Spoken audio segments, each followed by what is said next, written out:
Hey guys, it's that time. Okay, so welcome to Unit 2. Now, I don't have it up here because it didn't post up here for whatever reason. But Mr. Herring is going to read you our Unit 2 question. How do living things adapt to the world around them? All throughout Unit 2, this is what we're going to be thinking about, right? We're going to have it in our head the entire time. How do living things adapt to the world around them? I don't know. And our first question this week on how we're going to answer that is question 1 for week 1. What different purposes do animal adaptations serve? Oh, what's an adaptation, you might ask? Oh, it answers it for us. Haha. So, let's look at our infographic. I'm sorry. So, you may not know, but FYI, an infographic is a multimodal text that combines words and pictures to provide you with great information. So notice there are pictures and words. So this is something called multimodal. We have at least two different forms of information in it, right? Words and pictures, right? So let's get into it. Adaptations. Behaviors or physical features called adaptations help living things survive in their environment. Okay, now that we know what an adaptation is, let's go back to our question real quick. What different purposes do animal adaptations serve? So, is it just to keep away from predators? Is it to get food? Is it to hide? What is it? Well, behavioral adaptations. Many bird species migrate to warmer weather as winter approaches, so that really has nothing to do with what Mr. Herring just said, right? That's something else entirely. They just go south in the winter because it's warmer. Okay. Now, physical adaptations. The Arctic fox has a thick white winter coat that keeps the animal warm and allows it to blend in to the frozen, snowy background. Oh, so he can hide. And he's nice and warm. Look at him or her. They're very cute. Okay.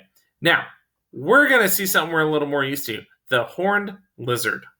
Now, the North American desert horned lizard shoots blood from its eyes to frighten away hungry predators.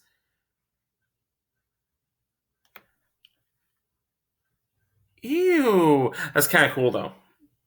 So it goes squirt, and the predator goes, no, no, not mess, no, no, going vegetarian. Bye, bye. Okay, and we have our black bear friend.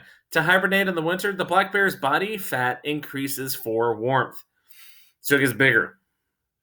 Like Mr. Herring gets bigger, except Mr. Herring doesn't need it for warmth. Its sleeping heart rate can slow from around 50 beats per minute, so to 8 beats per minute. So 1, 2. That's slow, right? Okay. So some of these adaptations are kind of cool, aren't they? Oh, Mr. Herring didn't scroll down. You have this on your page. The Gila woodpeckers in the Sonoran Desert, where trees are scarce, they make holes in the saguaro cactus, which are huge, where they lay their eggs and raise their young. Other birds nest in abandoned holes. So they learned how to find a safe place to raise their young. They burrowed into cactuses. That's pretty crazy, right? That's pretty neat. Okay, so on the side of your page, you are going to have a quick write. And that quick write is think of an animal you know of that has adapted to its environment. How has it adapted and why? So those are right there. That's two main questions, okay? So you're going to answer that on a separate piece of paper, and then you're going to illustrate the animal. You're going to draw it, okay? And then you're going to free write your response on the page. So basically, get a piece of paper. You're going to draw a picture. You're going to label the picture the animal, and then you're going to write about the animal. Okay? And what adaptations they have to survive. All right, guys. Real quick, we're going to go over our genre for the week is informational text. Not informative, but informational. Informational texts explain important ideas and tell facts about the world. Their characteristics include, remember, characteristics are traits or pieces that make up the whole, right? So a main or central idea about a topic, okay? So they have a very specific purpose, okay? They have a main idea. Key details or factual information and evidence that supports a central idea. Okay, that's another indicator. They have domain-specific vocabulary or words that are specific to the topic. You're not going to see words about robots when we're talking about wildlife adaptation. Text and graphic features such as, this is important, headings, maps, pictures, and diagrams that help readers understand the text. Okay, that's important.